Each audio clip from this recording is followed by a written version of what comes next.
Ahead on Our News Weekend, a deadly, bold daylight shooting leaves 2 young men dead, 5 hospitalized and a community traumatized. Find out what the police are telling us and details of the manhunt underway for the shooters. New biometric voters cards on the way, but not everyone is giving them the thumbs up as the legislation for the introduction of the modern voter cards moved through the House of Assembly. The opposition raised some concerns. We'll tell you what they said and how the government is hitting back. And later, it's been 45 years since legendary musician and artist Eddie Minnis took to the stage. Well, he's back, and his concert premieres tonight right here on RTV. We're talking to the legend about his big comeback concert. Stay tuned. Our News Weekend begins right now.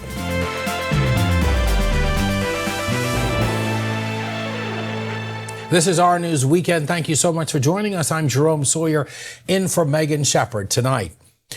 Well, a mass shooting this afternoon in the Ridgeland Park area leaves 2 young men dead and 5 others hospitalized. In all, 7 victims, one as young as 16, the eldest only 22.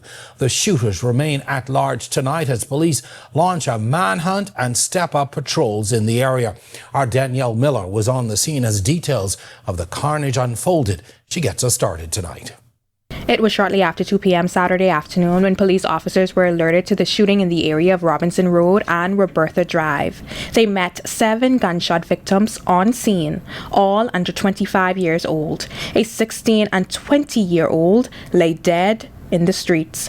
5 others as young as 16 and up to 22 were taken to hospital. Assistant Commissioner of Police Anton Ramming confirming these initial details. Several men were in this area, some on the outside of the vehicle that you can see behind me, along with others inside the vehicle. Those persons, whilst in that area, they were accosted by persons who pulled up in a Nissan vehicle. Those persons emerged. 2 men fired upon those individuals. Several of the men ran from that vehicle, leaving 1 person in the vehicle who later succumbed to his injuries. The other person, we do know, ran up the street where he succumbed. He fell to the street and he succumbed to his injuries as well. As police tried to piece the details together, family members were overcome with grief on the scene.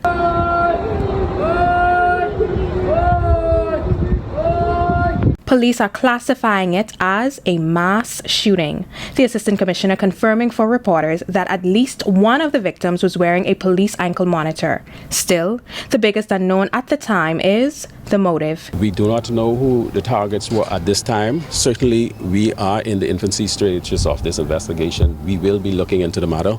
We will spare no effort. A heavy police presence is an indication they suspect some kind of retaliation. We do know that we have our boots on the ground. We have our members of the Royal Bahamas Police Force, also assisted by other law enforcement officers who will be out on the streets as they were today. Reporting for Our News, I'm Danielle Miller.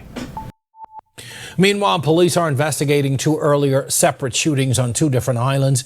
The first victim is in serious condition tonight after police say he was shot in his left leg on Friday morning. According to police, the incident happening around 11 a.m. on Key West Street. As the victim was walking in that area, a car described as a silver Japanese model pulled up and the occupants opened fire. The victim ran for safety and was taken to hospital in a private car. No arrests in that matter so far. However, over in Abaco, 2 men are in custody tonight for their suspected involvement in an overnight shooting outside the victim's home. The victim in that shooting is hospitalized here in the capital in serious condition. He was first treated on the island and later airlifted here to New Providence. Police reports say the incident happening around 9:30 last night on Concord Drive. When they arrived, they found the gunshot victim on the scene. Their investigations tell them he was approached by a tall man in dark clothing as he arrived home. They say he was shot several times in the upper body. Acting on information, Abaco police later arrested 2 men, 46 and 35 years old. Police also reporting a firearm recovery and an arrest for illegal ammunition. An unloaded gun was found in a derelict vehicle on Taylor Street around 7 last night. They were tipped off to the location, but no arrests made. They did, however, take a man into custody for an illegal ammunition possession. The Criminal Investigation Department and Operation Black Scorpion were carrying out a search warrant at a home on King's Court when the ammunition was found. A 24-year-old male is in custody for that. Well, police are also asking for the public's help tonight in cracking a stolen boat case. 2 days after the boat was reported stolen, police are reporting the recovery of that vessel off Gladstone Road. The 1995 white and red trim Boston whaler was reported stolen on Wednesday from East Bay Street. Police asking for the public's help with any information that can tell them how the boat got there. The numbers to call are 911, 919 or Crime Stoppers at 328-8477. Well, the road to elections is getting a lot clearer as the government moves a significant piece of legislation this week to modernize the system of voter verification. Parliamentarians debating amendments to the Parliamentary Elections Act this week to introduce biometric voters' cards. While the majority of the members pushed it as a modern and safe method for voter registration, the opposition is raising questions. Our Joshua Williams was at this week's debate. The introduction of biometric cards, the focus of debate in the House of Assembly this week while making the rounds in the media. Prime Minister Philip Davis opened debate on amendments to the Parliamentary Elections Act and seeking to put the minds of voters at rest with the assurance there's nothing to worry about. But Opposition Deputy Leader and St. Barnabas Member of Parliament Shannon Cartwright, during his contribution, raised these questions. So how are we going to get individuals to consent to use the data for purposes outside of obtaining a passport? How long will the data be stored?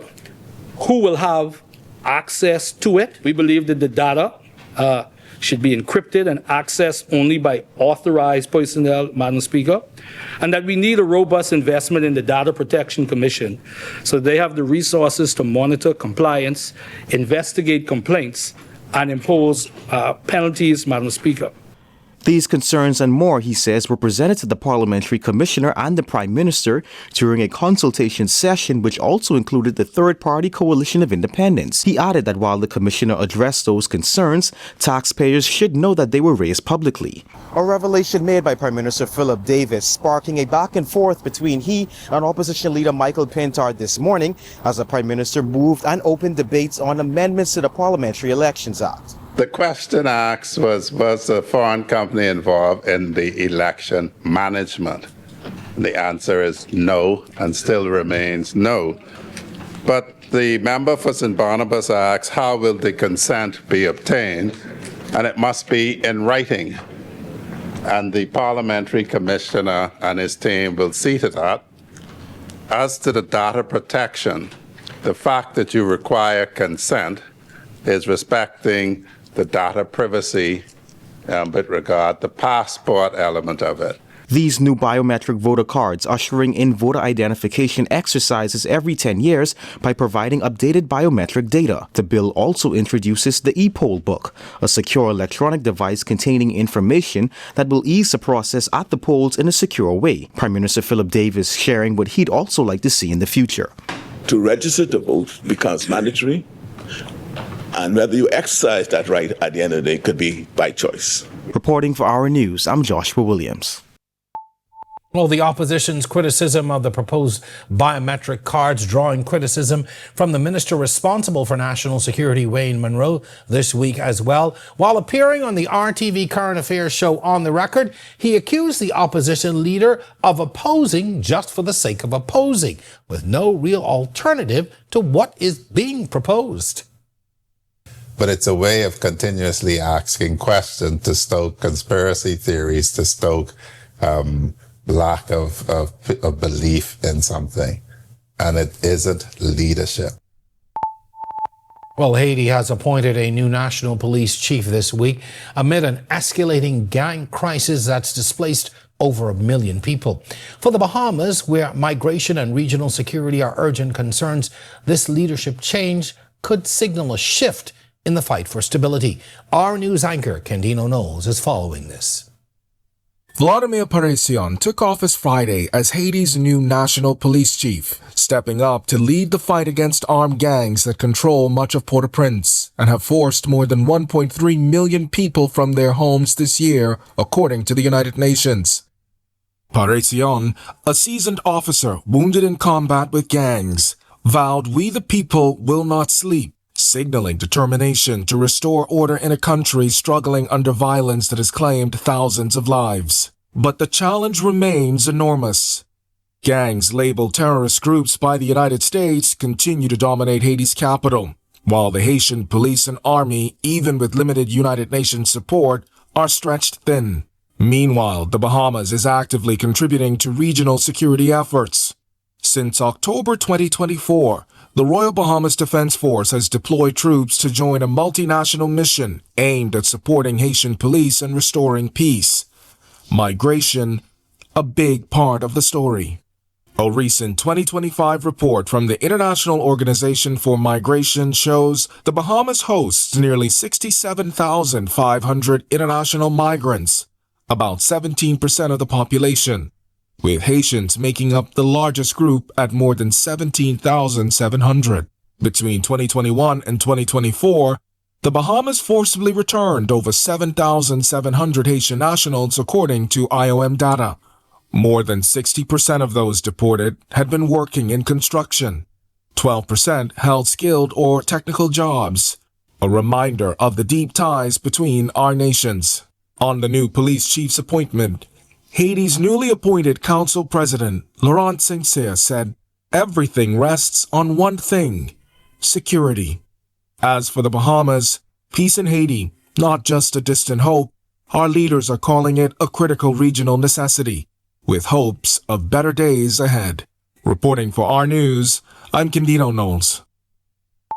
And tonight, the Bahamas making it clear it wants to be a part of Haiti's path forward. In a statement issued Friday night, the Ministry of Foreign Affairs congratulated Laurent Sincere on becoming the president of Haiti's Transitional Presidential Council after he was officially appointed on August 7th. The government says it looks forward to working with President Sincere, the council, and the Haitian people to help restore peace and security in the country. It's a message that comes as Haiti continues to battle political turmoil, gang violence, and a worsening humanitarian crisis. When Our News Weekend comes back from the break, it's a VAT-free holiday, just in time for back to school, courtesy of Inland Revenue. But it's not just families who can benefit from the nearly month-long savings. And the story of the country's first surgeon who went on to open his own hospital. You know it by another name these days. His story immortalized in a new book. That's coming up when Our News Weekend returns.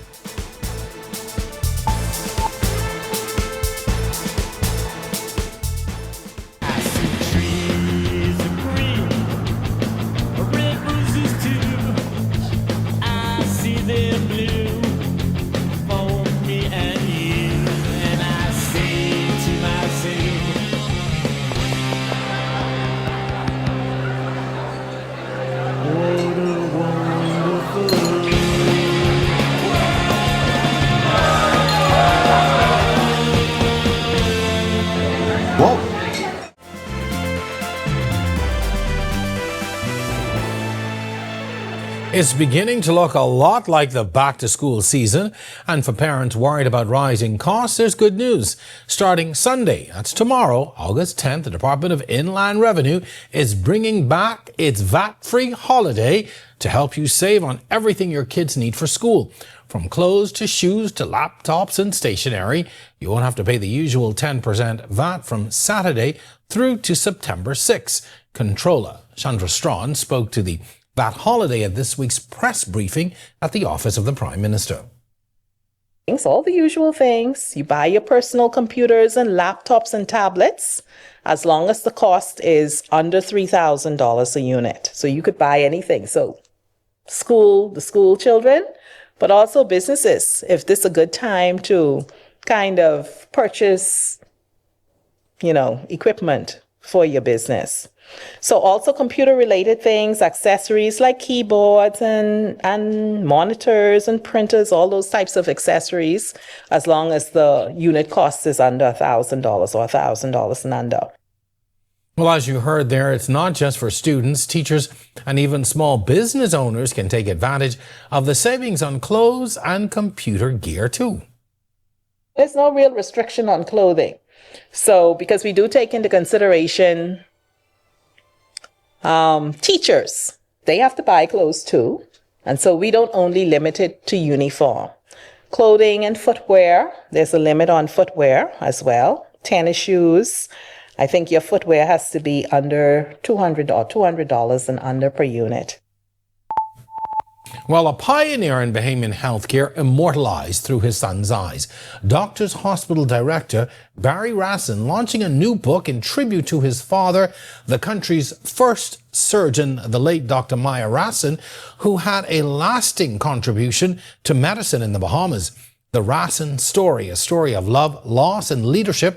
Rassin recounts the journey of his father, who arrived in the Bahamas back in 1945 as part of the Royal Air Force. As the nation's first surgeon, Dr. Rassin performed a wide range of procedures, delivered hundreds of babies, and founded the Rassin Hospital, which is now Doctors Hospital. Being in the Royal Air Force, they then posted him as a surgeon in the Bahamas to take care of the troops that were here and in Florida. And that's his appointment in 45. And during that time, he wrote my mother 4 or 5 times a week and sent her packages every week because she couldn't buy anything in England. She could buy them, but he could buy them here. After the war, he then wanted to come back because he loved the Bahamas, made friends, had a lot of good people. He wanted to come back, and a lot of them wanted him to come back and be their doctor. Well, the book also highlights Dr. Rassin's compassion for his patients and the role his wife played in building the hospital's nursing department. Rassin says the book is a way to ensure that young Bahamians know the history of the nation's healthcare system and the people who shaped it. Doctors Hospital President Dr. Charles Digges called it an honor to receive a copy of the book. But I think it's important from the late 70s all the way to around 2016 that what became Doctors Hospital out of the Rassin Hospital is entirely attributable to the vision and leadership of Barry. And that is absolutely no small feat. Most of what Doctors Hospital has become then is grounded in the vision, the executions of Barry. So though he pays tribute to his dad, he likewise needs to have tribute paid to him. And still to come on Our News Weekend, the legendary sounds of Eddie Minnis back on stage after 45 years. You can catch him in concert tonight right here on RTV. Our boys play in the knockout round in Curacao, and JJ and the Liberty hit the court in the Lone Star State. Our sports weekend is up next.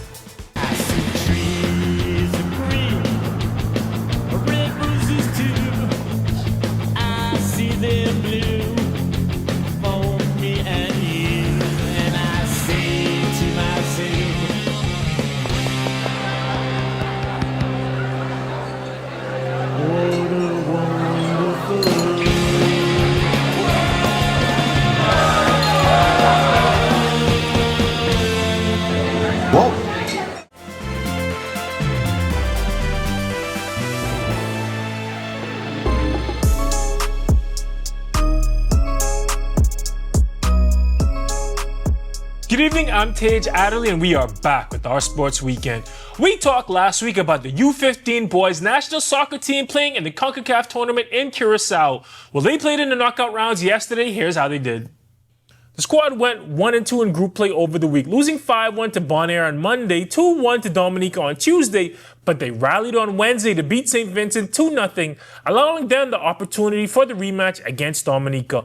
Julian Wade got things started for Dominica, scoring their first goal in the 24th minute. Travis Joseph scored in the 30th, and Wade struck again in the 35th. Brielle Thomas added the coup de grace in the 85th minute to give the game its final score. And with that loss, the squad is out of the tournament. The boys went 1-3, but despite that, it was a great experience for them. Now we're over to the court, where JJ and the Liberty got their second straight win last night. JJ had 14 points, 4 rebounds, and 3 assists in the Liberty's 88-77 win over the Dallas Wings last night. She was 5 for 7 from the field, and she showed off her range, going 4 for 5 from the three-point line. She was one of the 5 starters in double figures, with Sabrina Ionescu leading the balanced attack with 16 points. Leonie Fibish and Emma Messman also scored 14 each. Arike Gumbawale was the Wings' leading scorer with 17, but the Liberty locked up on D with no other Wings starter scoring more than 6 points. The Wings couldn't get anything going from outside either. They went 3 for 1 from beyond the three-point line. And JJ and the Liberty are icing up tonight. They have the Minnesota Lynx tomorrow night. We'll have the score for that one on our social media pages.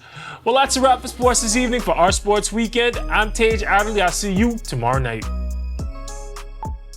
On the other side of this break, his music and art are legendary. It's been 45 years since Eddie Minnis has performed.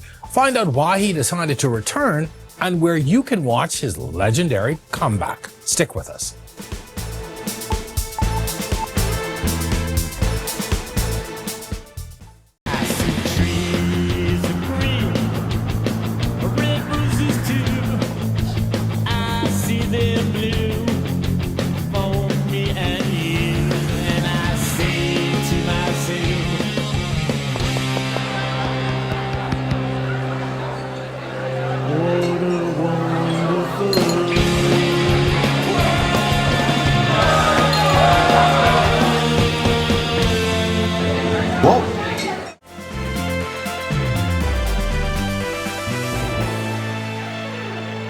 A pretty wet weekend on our hands. Our meteorologist Greg Thompson is in the Weather Center tonight to get us caught up on what's happening and what's to come.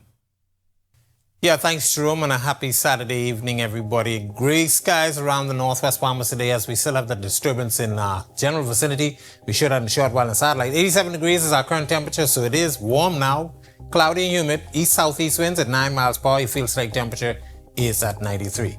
Temperatures around the islands right now, it's 81 in Freeport, 81 also in Alistown, Bimini. We pick up 83s in Nicholstown, Andros, Great Marshall, Abaco, Great Harbor Key, 84, 85 in Governor's Harbor. Here in the capital, of course, we had 87, 83 in Kemps Bay, Black Point Exuma, 84. Let me pick up some 86s. Arthurstown, Cat Island, Port Nelson, Rumkey, Deadman's Key, Long Island, 85 Georgetown and Copenhagen, San Salvador, Southeast Bahamas, 85 Duncantown, Ragged Island, 87s, Colonel Hill, Crooked Island, Providenciales, Tricks and Caicos Islands, Mathutan, Inagua, and a pair of 86s in Delectable Bay, Acklands, and in Abrahams Bay, Maguana. Taking a look at our satellite radar composite. Gray skies, as I mentioned, across the northwest Bahamas, courtesy of that disturbance that moved through the northwest Bahamas and central Bahamas yesterday.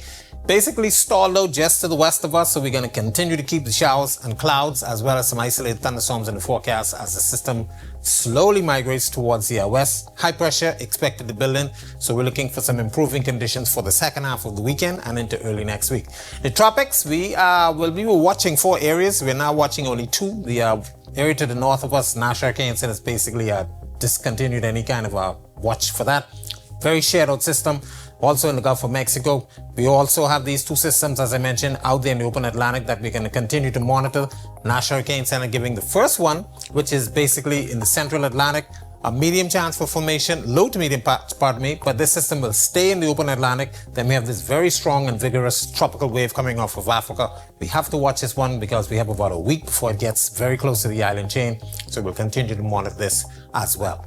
This is how things will be shaping up there in the Atlantic. That first system just to the north of the broad area of low pressure, that's going to be moving towards the north. And the system, as I mentioned, will be heading towards the islands. So we will watch this one very, very closely. Boating forecast, northwest Bahamas tonight through tomorrow. Your winds will be out of the southeast at 10 to 15 knots. Seas running 2 to 4 feet. High tide is at 8:51 tonight. The low tide takes place at 3:15 in the morning. Central and southeastern islands, east to southeast winds 10 to 15 knots. Seas running 2 to 4 feet of open waters. Here's a look now at your national forecast.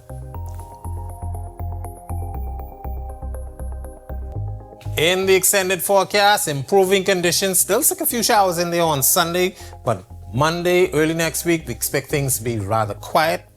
Cloudy skies will be gone, but those temperatures starting to climb back into the 90s. That's a look at our weather. Make it a safe night, everybody. Thanks a lot, Greg. Certainly a lot to keep our eyes on over the next few days. Well, some young Bahamians are already making their mark in film and animation, and they got to prove it on the big screen. After weeks of learning the ropes at the Ministry of Youth, Sports and Culture's film, set design and animation summer camps, participants recently debuted their work at Fiona's Theatre, the National Art Gallery of the Bahamas. Family, friends, and the public were treated to an impressive lineup, including a short film called Nobel Prize, 2 music videos, one featuring Bahamian artist Bodine Victoria Johnson, plus an animated short titled film Nuclear Family. The event also featured behind-the-scenes footage and panel discussions with Cultural Affairs Officer for film, Moya Thompson, praising the students' creativity and dedication. Well, here's a story we've been waiting to tell you all night. After a 45-year break from performing live in the Bahamas, legendary Bahamian entertainer Eddie Minnis finally took to the stage again last October at the Nassau Cruise Port, and what a night to remember. If you missed it, don't worry, you can catch an evening with Eddie Minnis right here on RTV, cable channel 212, immediately after this newscast. Well, our news spoke to Eddie about what kept him away from the spotlight for so long. It really was impossible. And so my idea was, if I can't do it right, I'm not going to do it. And then Ed Fields approached me, and he told me that they've got this amphitheater at the port where they would do everything. They would advertise, do the ticketing, get the venue together, and all I had to do was get together with Fred Ferguson and the band and do my preparation. Well, the concert wasn't just a trip down memory lane. It surprised even the producer, Ed Fields. He told us the crowd was one of the most diverse he's ever seen, with people of all ages and backgrounds coming together to celebrate Minnis's music. Well, Eddie says hearing the audience sing along was a truly refreshing moment. As he said, from the Eastern Road to Baintown, there was a mixed crowd, and it was difficult for me to hear from the platform, but what I was told that with every song, the whole audience was singing the lyrics along with it. And that was kind of really refreshing, because it helped me to appreciate that even though I wasn't performing, I was selling CDs, my music was being played, and it was accepted. All right, and with that, we thank you so much for joining us tonight for Our News Weekend. On behalf of the entire team, I'm Jerome Sawyer. Continue to enjoy your weekend and stay tuned. An evening with Eddie Minnis next, right here on RTV. Good night. Hey guys, Megan Shepherd here. Thank you so much for watching. Be sure to click that subscribe button if you want to see more content like this. Just click right over here. And don't forget to turn on your notifications so you stay up to date with content like this from the team you already trust.